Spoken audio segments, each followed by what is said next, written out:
Hello, and welcome to the Nerdy Folks Podcast, a conversation about the nerdy things we love and the things that matter most. My name is Matthew Seipel Anderson.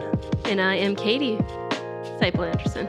We are the hosts of the Nerdy Folks Podcast. We love this community, and we're glad you're with us today. And today, Katie, we are talking about... aliens. Aliens are a staple of the sci-fi genre. They've been part of pop culture for years and years, and recently they've gone mainstream. Which is why we're not just going to have one episode on aliens. Yeah, I mean, NASA has recently appointed a UFO czar. Congress just had a hearing on UAPs. So we're doing a series. It deserves it. We're doing a series, baby. So are aliens real?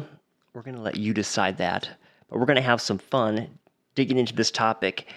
And if you want to dig deeper, I highly recommend a series put together by National Geographic. It's on Disney Plus, so it's easy to access. It's titled UFOs Investigating the Unknown: The Truth Behind the U.S. Government's Secret Pentagon Program on UAPs. Secret. Well, it's not going to be a secret anymore. No, it's not, but it was a program that was started, I can't remember, early 2000s or something. It's just like a spy movie. They had $22 million hidden in a budget that went to the secret program. Crazy. It is kind of crazy. You hear people say things like, oh, you look at the government budget and they have like $200 toilet seats and all these like outrageously expensive things kind of hidden in there. I've heard that before, and I think $200 toilet seats. Yeah, I've heard of things like that where if you really dug into the numbers, you'd see these kind of padded numbers, and some of it I think is because they're doing secret programs. Oh boy,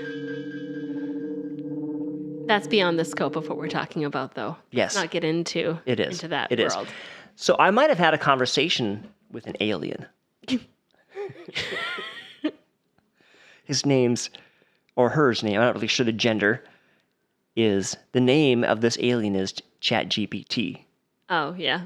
Which I'm pretty sure is reverse engineered alien technology. So in my head, I pictured, because of pop culture, like a little green guy or something like that, and you are going to try to tell me you had a conversation with, wow, okay. Thank you, media. And my conversation went something like this. I typed in and asked Chat GPT to give me a summary of notable UFO sightings from the past 100 years. And so I got this nice little concise summary of these 8 different sightings. We'll have this list and a little brief synopsis created by Chat GPT. Created and copied and pasted by me. So maybe created by an alien, according to Matt, we don't know. But we'll have that in our newsletter. And so if you don't have our newsletter, you're not getting our newsletter, let us know on our website. It is a monthly newsletter, and it's lots of fun. So yeah, definitely head over to nerdyfolks.com and sign up for that. So let's go through these and talk about them. The first one comes from 1947, Kenneth Arnold sighting, or the Kenneth Arnold sighting. Apparently he was a pilot, and he reported seeing 9 shiny saucer-like objects flying in formation near Mount Rainier in Washington. Then there's another incident in 1947. Is a mysterious object crashed near Roswell, New Mexico? Maybe that means there were originally 10 flying saucers flying in. One of them got lost and crashed. We don't know. The Roswell thing, I believe, is connected with Area 51. Because I think the story goes, and we'll be covering Area 51 on a later episode. But right now, without doing my research, I believe Area 51 is where they say that the wreckage from the Roswell crash was brought, and that the government has this secret reverse engineering program where they're trying to reverse engineer alien tech that was recovered from Roswell. Or maybe from China. No, I'm kidding. All right. And then 1952, Washington, D.C. UFO incident. There's multiple UFO sightings occurred over Washington, D.C. And radar operators reported seeing blips and other mysterious things. In 1961, the Betty and Barney Hill abduction. Oh, wait, hold on.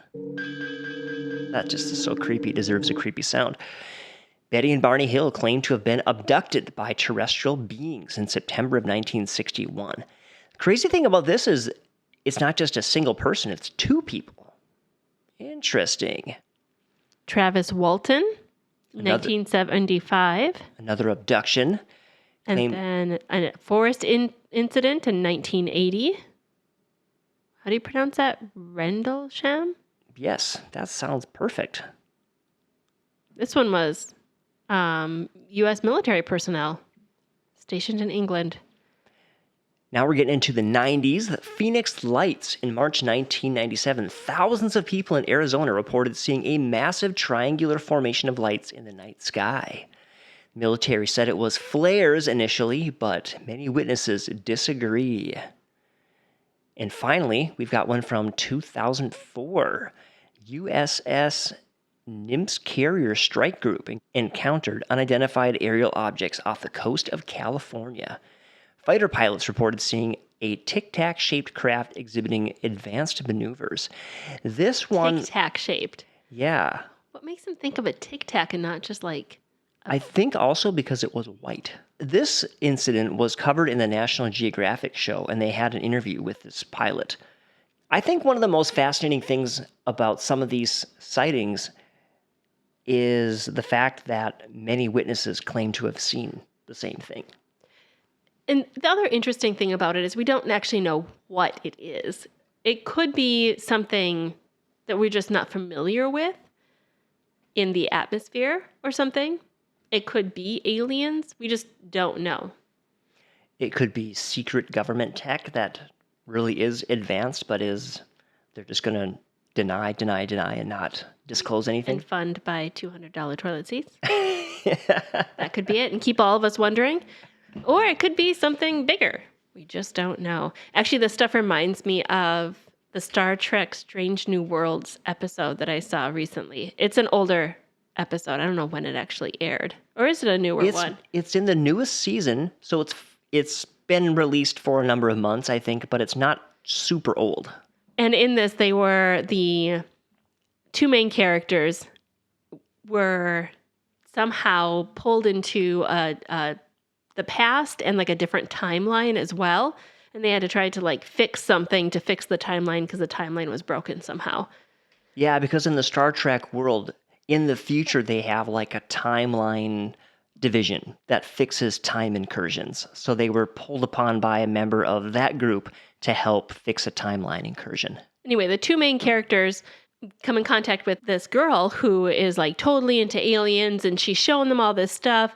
And then she kind of has this moment where she's like, oh, I just appreciate that you guys were listening to me. And you have this like heartfelt like, oh, she's so like lonely and sad and not believed.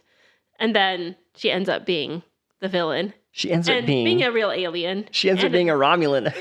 The idea, the heartstring pull was that she was like lonely. And I think with this whole like alien thing, it's getting like brought up again. And some people are really into it, but sometimes it can be a lonely road. I think of all these people who have claimed sightings, and it's like, man, I wonder how hard it's been for them. Whether we find out that it's an alien thing or we find out it's something totally else, that'd be kind of a hard road to follow. Probably a pretty lonely road. You might have some people come around you and really support you, but you'd probably be teased, mocked. And I think a lot of people just feel kind of alien in their world and their environment. It's a thing right now. In fact, the U.S. Surgeon General released a report on loneliness. And we were thinking about just the double meaning of the word alien. You know, alien can mean someone from space, but it can also just mean you just feel alien. You don't feel like you belong or you fit in. Check this quote out. This is from Dr. Vivek H. Murphy, the U.S. Surgeon General. Loneliness is far more than just a bad feeling. It harms both individual and societal health.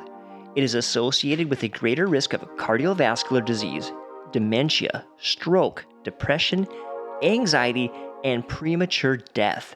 The mortality impact of being socially disconnected is similar to that caused by, get this, smoking up to 15 cigarettes a day, and even greater than that associated with obesity and physical inactivity. Loneliness is kind of a big deal.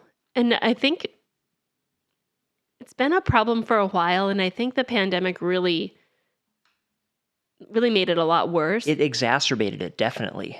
But I think all of us go through seasons of loneliness or go through times where we just don't feel like we fit in right, or we feel like we're just not clicking into life correctly, and you just feel lonely. Maybe you feel like no one cares. No one's reaching out to you, or no one cares about what's going on in your life. So, Katie, I have a question for you. You are more extroverted than I am, and you're very good at connecting with people. What advice would you give someone who's just struggling and feeling lonely and feeling like they're having a hard time connecting? Like, how can they reach out and connect with others better? Even as an extrovert, I still will feel lonely sometimes, because sometimes as extroverts, you realize you're doing the only reaching out and no one reaches out back. And that can have a lonely feeling too, when you feel like the only one that's trying to connect with people. So those extroverted people out there who also sometimes feel lonely, I feel you too. I would say, if you are feeling lonely, taking that phone call, that text message, and trying to reach out to someone, everyone is busy. It's not an excuse, but oftentimes people don't know or realize that you are feeling lonely unless you tell someone. So even just opening up to someone, God places people in our lives to help us and to be there for us. And sometimes we have to kind of take the hard road and actually reach out and say, hey, want to get together? I'm feeling kind of lonely. Yeah, that's really good. I'm definitely more of an introvert, but introverts need people too. And sometimes we can use that as an excuse, like, oh, I don't like people, I don't like social situations. But honestly, it does me a lot of good to get out among people, even though I do need that time alone to recharge. And I think for me, just taking the initiative and taking responsibility, even if it's just sending some text to people to say hi. And I would also say, don't let a couple rejections get you down. You reach out to a couple people, they blow you off or whatever, and then you can feel completely deflated, but don't let it. And I know church is a sore subject for a lot of people, but I think church can be a very positive place to build connections. And I would encourage people to check that out.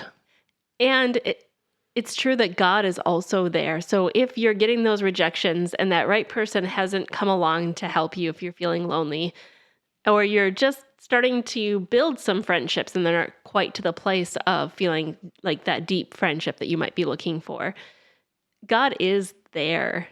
And in Psalms 34:18, it says, the Lord is close to the brokenhearted and saves those who are crushed in spirit.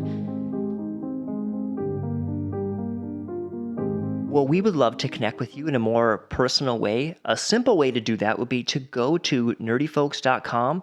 At the bottom of the page, there's an email form you can fill out. We love to hear from you. If you would like us to simply keep you in our prayers, we would love to just hear about what's going on in your life. And you can connect with us that way. Coming up, we're going to have more episodes on aliens, including things like, are aliens among us? Are aliens working for the U.S. government like they worked for Nick Fury in the show Secret Invasion? Did aliens actually crash land in the desert? Just so many questions. So many questions that we want to dive into in the coming episodes. So stay tuned for those. We're also very excited to make a few comments about the Ahsoka series, which just wrapped up. So many fun things coming up. And if you have any thoughts that you'd like to share with us about aliens or about anything else, feel free to reach out. We'd love to hear from you. Absolutely. And if we're the only people that you reach out to and you're feeling lonely, you can just call that a big win. Absolutely. All right. Thanks so much for listening. Love you. Take care. God bless.